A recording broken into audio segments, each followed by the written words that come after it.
साहब, इमरान खान को कोई पैगाम, इमरान खान को कोई पैगाम यही है कि उसके जिल्लत के दिन आने वाले। और मैंने चाहा जिस हवालात में मैं हूँ उसमें ये गलीज आदमी पीएम उसी में हो।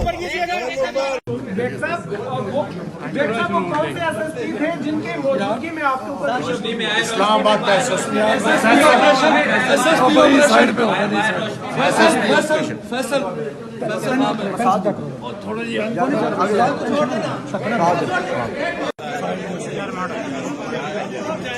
मोहसिन बेग साहब, क्या कहेंगे? पहली दफा कोई जर्नलिस्ट सामने आया जो हुकूमती मशीनरी के खिलाफ खड़ा हो गया है। इंशाल्लाह खड़ा रहूंगा जब तक ये फासिस्ट रसीम खत्म नहीं होती, इनका मुकाबला करूंगा। और अल्लाह के हुक्म से सारी जर्नलिस्ट कम्युनिटी मेरा साथ दे रही है।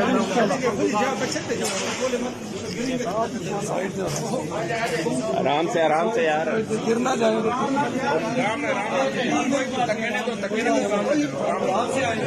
क्या पैगाम देंगे?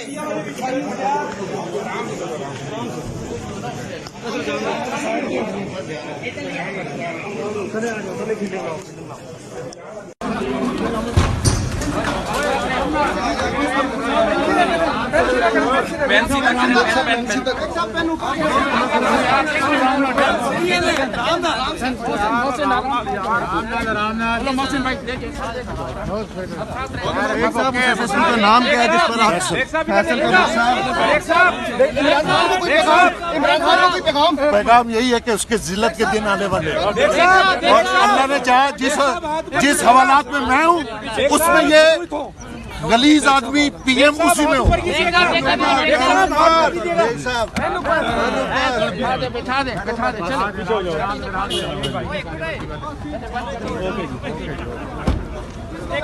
एक फोटो